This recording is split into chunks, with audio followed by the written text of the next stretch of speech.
Sebelum itu, mari kita awali dengan doa pembukaan yang akan dipimpin oleh Elizabeth.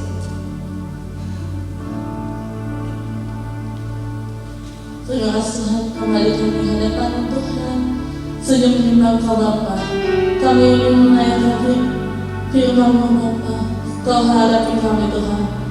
Kami akan membawa pujian dan penyembahan dan sekaligus firman Tuhan. Kami layakkan kami Allah Bapa. Kami mengisahkan doa kami hadapan-Mu ya Tuhan. Kami berterima kasih pada-Mu Bapa. Buat kasih-Mu buat kami Tuhan Yesus. Kami serahkan hidup kami, langkah kami, sejak kami yang awal ibadah hingga akhirnya Tuhan. Kami serahkan doa ini hanya dalam nama Bapa. Kasih sukacita kami Tuhan. Di dalam nama Yesus saja, amin. Sebelum firman, mari kita akan pujikan bersama. Sebelumnya, mari bangkit berdiri untuk pujikan. Kaulah kekuatan, bahwa kita perlu kekuatan dari Tuhan. Kita tidak mampu berjalan sendiri. Kita pujikan bersama-sama. Engkaulah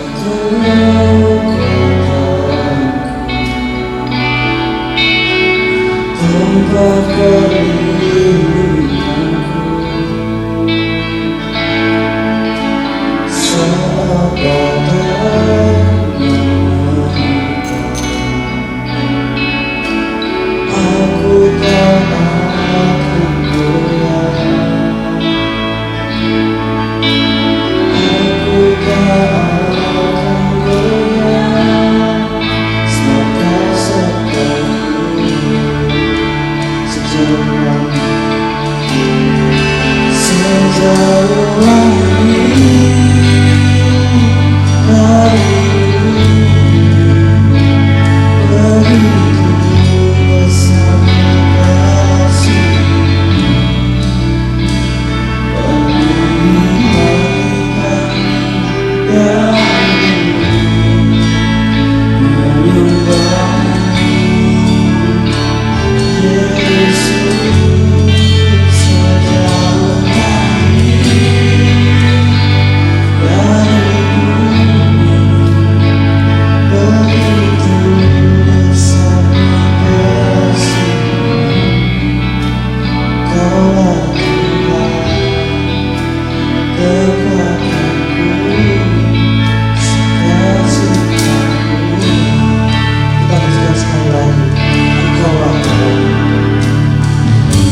Kau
Shalom, selamat pagi.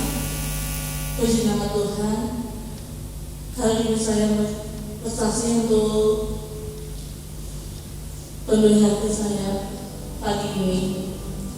Saya mengalami kejadian di awal Januari tahun ini. Saya mengalami satu musibah, yaitu Tuhan saya menyatakan dari dokter di rumah sakit bahwa saya itu istilahnya kena negatif COVID. Saya puji Tuhan, saya melayani di banyak pelayanan saya di gereja kemana-mana. Tapi puji Tuhan banget, satu mukjizat saya buat dimana saya sama satu keluarga saya menyatakan negatif COVID. Tapi puji Tuhan, saya pelayanan setiap minggu, saya Sabtu saya pelayanan di gereja lain, Minggu saya pelayanan sini. Berkali-kali saya awal-awal November lalu saya dikabarkan dari keluarga sepupu kami, om kami baru meninggal 3 bulan ini. Tapi kan masih saya trauma banget, kejadian banget. Itu yang mengalami saya dengan keluarga saya, kakak saya, adik saya, sepupu saya, mami saya, satu keluarga dari keluarga kami,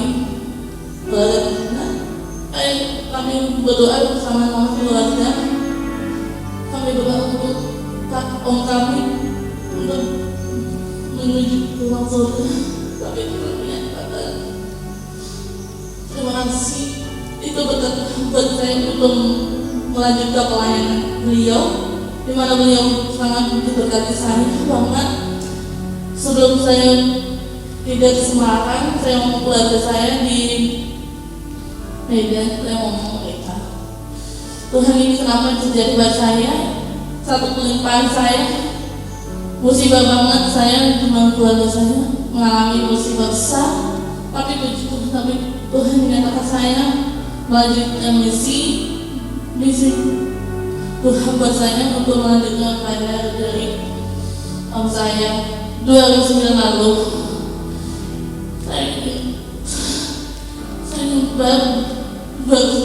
Saya baru berduka atas saya kami, almarhum papi sama kami.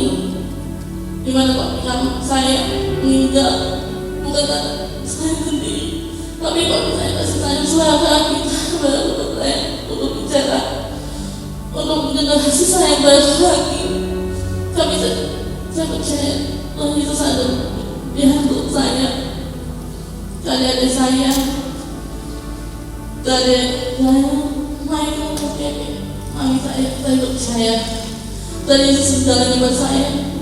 Dan buat saya di samping generasi di mana beliau menyatakan saya sebelum papi saya berkata saya, dia ngomong nyok kamu menurut pelayanan kami lu bisa lu bisa semuanya ini sih papi saya, tapi saya percaya kuasa Tuhan melayani ke saya untuk sebab misi gerejanya dan saya percaya Tuhan Yesus ada bersama saya walaupun saya sebagai anak putri salah satunya, tapi percaya banget Tuhan melalui saya buat saya untuk melanjutkan generasi keluarga generasi salah satu putrinya, dua putra putrinya itu kami percaya Tuhan Yesus melayani kami menjadi berkat, selalu berkat buat setiap generasi yang penuh harapan Tuhan, yang pernah meninggalkan generasi yang penuh dari Tuhan Yesus. Itu ya sampai rasanya dalam melayani Tuhan. Tuhan Yesus memberkati. Waktu dan proses selanjutnya saya serahkan pada Yosef.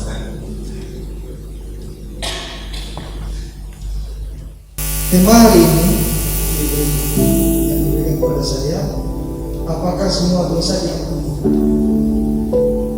Kadang-kadang kita berpikir ketika ada ayat bilang dosamu semerah kirmisi pun diampuni. Ya. Sebelum lebih lanjut saya mau katakan bahwa sebelum kita masuk dalam pembahasan tema yang diberikan kepada saya, di mana kita tahu sama-sama Allah Tritunggal. Kalau yang tidak tahu dari sini, saya tidak tahu Allah Tritunggal. Saya ulangi lagi, Allah Bapa, Anak yang kita kenal dengan Yesus Kristus, kemudian Allah Roh Kudus. Nah, ini satu pribadi. Jangan sampai, soalnya ada teman kerja saya, dia mengaku orang Kristen, ketika ditanya orang, Allah yang orang Kristen, iya ya. Saya yang mendengar itu karena dia yang ditanya, saya tidak mau jawab, saya biarin dia menjawab apa. Dia bingung mau jawab. Jadi Allah itu kita tetap satu, tapi ada tiga pribadi yang melakukan karyanya sendiri-sendiri, yang berbeda-beda.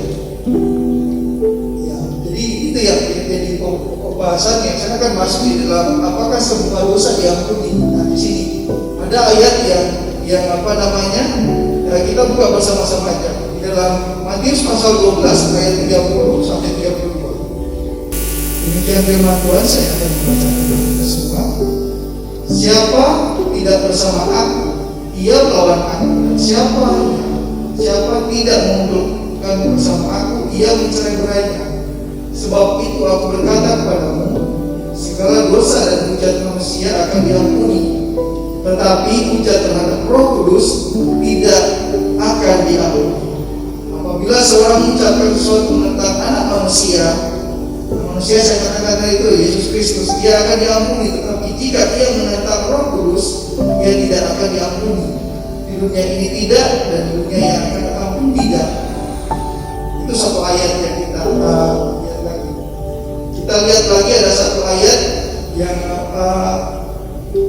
yang bisa menjadi renungan buat kita di dalam Lukas saja. Lukas pasal 12 ayat 8 sampai 10. Lukas pasal 12 ayat 8 sampai 10. Aku berkata kepadamu, setiap orang yang mengakui aku di depan manusia, anak manusia juga akan mengakui dia di depan malaikat-malaikat Allah. Tapi barang siapa menyangkal aku di depan manusia, dia akan disangkal di depan malaikat-malaikat Allah. Setiap orang yang mengatakan sesuatu melawan anak manusia, ia akan diampuni. Tetapi barang siapa menghujat Roh Kudus, ia tidak akan diampuni. Dua ayat ini yang saya baca buat renungan kita pada saat ini. Kita boleh ambil satu kesimpulan. Oh, berarti tidak semua dosa ya, ya kan? Saya dikasih judul ini sebenarnya takut. Karena apa? Satu, takut. Keduanya saya bingung karena ada ayat yang lain mengatakan yang saya tadi bilang pertama, bahwa sebenarnya apapun dosa kita, merah seperti kirmisi, itu tetap akan mungkin jadi seperti salju, diampuni, diputihkan, dibersihkan. Tetapi ayat ini mengatakan demikian. Saya bilang takut karena wah, ternyata yang selama ini kita orang beranggapan bahwa saya sudah percaya kepada Tuhan, dosa kita diampuni. Ternyata kenapa demikian? Kita tahu hidup di dalam kita saat ini di zaman anak mendapatkan sesuatu yang cuma-cuma dan Tuhan. Masa dosa yang pasti. Satu hal yang perlu kita ketahui bahwa Roh Kudus ini ada ketika Tuhan Yesus diangkat ke surga, ya kan? Dia ada di dunia ini ketika Tuhan Yesus diangkat ke surga. Pribadi Roh Kudus lah yang bekerja. Pribadi Roh Kudus di mana sekarang? Tuhan Yesus saja yang saat ini kita tidak lihat. Pribadi Roh Kudus itu ada pada setiap kita, orang yang percaya. Nah, kalau begitu berarti saya ada Roh Kudus di dalam saya. Nah, mungkin dong saya tidak diampuni. Jangan salah dulu. Ingat ketika Tuhan Yesus mengusir setan, ada orang Farisi, orang apa semua bilang, dia kerjasama dengan roh setan, ya kan? Ada ayat yang demikian. Nah, itu salah satu menghujat Roh Kudus. Nah, itu kan kalau kita kan berkata demikian, kalau ketika ada orang berdoa dan orang berdoa kita tidak kenal, katakanlah pendeta dari luar yang di luar Semarang, di Semarang mungkin kita kenal lewat ada pernah dengar namanya, kita tidak pernah dengar. Tiba-tiba datang ke gereja, dikasih kesempatan, contohnya gereja inilah, kasih kesempatan sama gembala sidang berkhotbah, dan dia berdoa, orang itu sembuh. Bapak orang yang didoakan atau mengusir setan itu dia jadi baik. Ketika ada orang, saya tidak pernah mengatakan bahwa dia ini kerjasama dengan setan. Memang kalau kita saat ini sudah pernah dengar, sudah sering dengan firman Tuhan bahwa tidak mungkin akan berkata demikian, tidak seperti orang-orang yang memprotes Yesus pada waktu itu, tidak. Tapi ada satu hal yang sadar tidak sadar kita melakukan. Apa itu kan? Contohnya ketika kita diminta, ini contoh sangat kecil dan sering kita alami. Ketika kita dipercayakan untuk membayar, kita kadang-kadang karena grogi, karena takut, kita cari alasan. Saya masih itu kok, ada sibuk kok, nanti jawabnya kok mau saja. Kok saya itu minta maaf ya, saya tidak bisa hari ini karena ini itulah, itu salah satunya. Terus yang lainnya, ketika kita mungkin itu dalam pelayanan, kalau di luar sana karena kita bergaul sama teman-teman, namanya bergaul ya, kita tidak pernah memilih sama ini orang baik dan ini, kalau kita udah tahu dia orang jahat kita pasti nggak mau lah. Kita tiba-tiba ada teman, kamu kok gayanya gaya suci, mendingan ya kita ke sana. Sekali-sekali lah, orang bahasanya polo-polo sana tidak apa-apa. Ketika kita melakukan, mengikuti yang mengajak kita ke tempat yang tidak benar, melakukan hal yang tidak benar, disitulah itu menghujat Tuhan, menghujat Roh Kudus.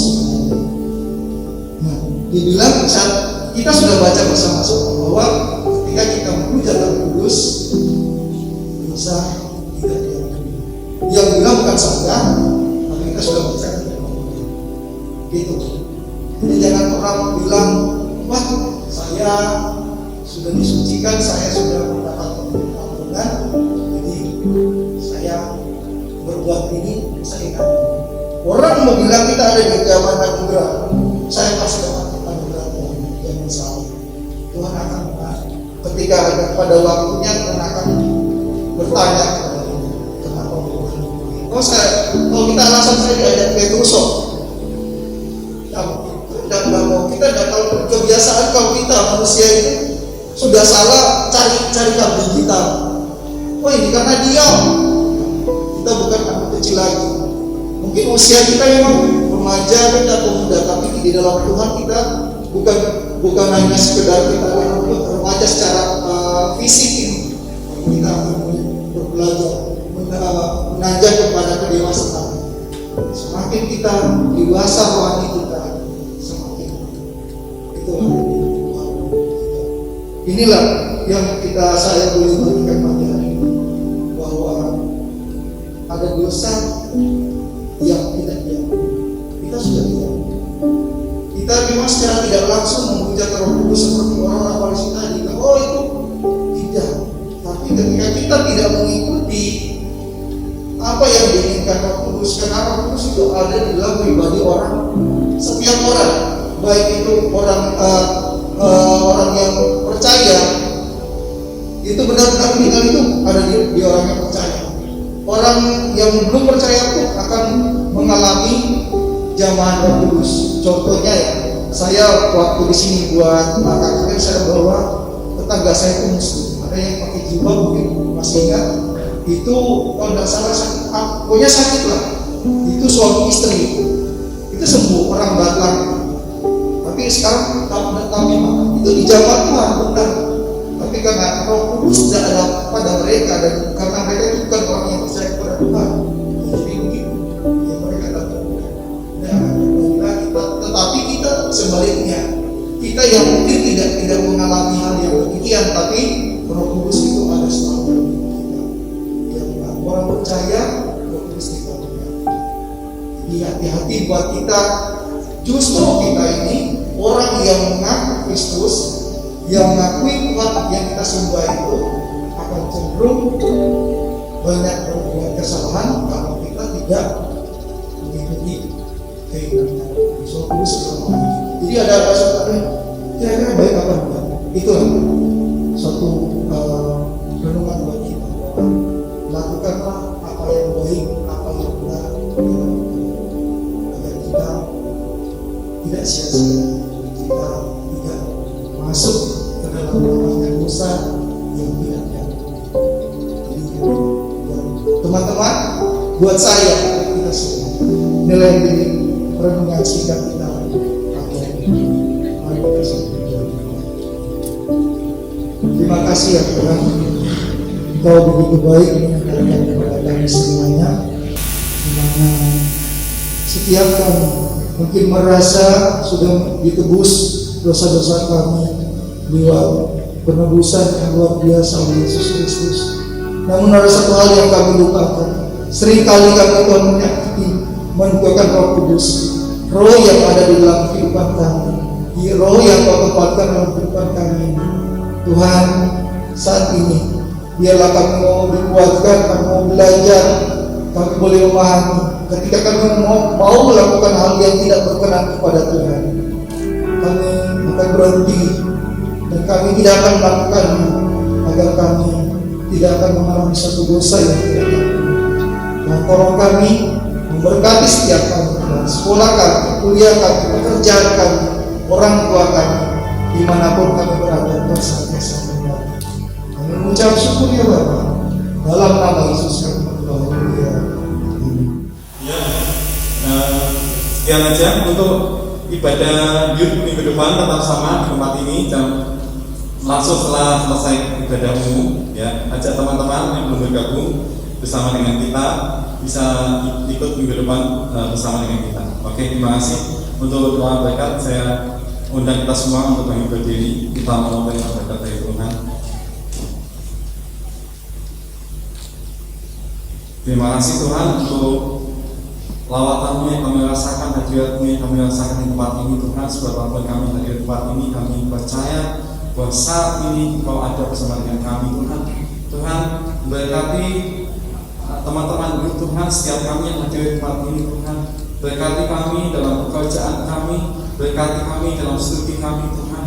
Apapun yang kami lakukan Tuhan, Kau sertai kami dan Kau membuat kami berhasil Tuhan. Kami percaya Tuhan saat kami mendahulukan, saat kami percaya dahulu kerajaan Allah dan kebenarannya Tuhan, maka semuanya itu akan ditambahkan pada kami.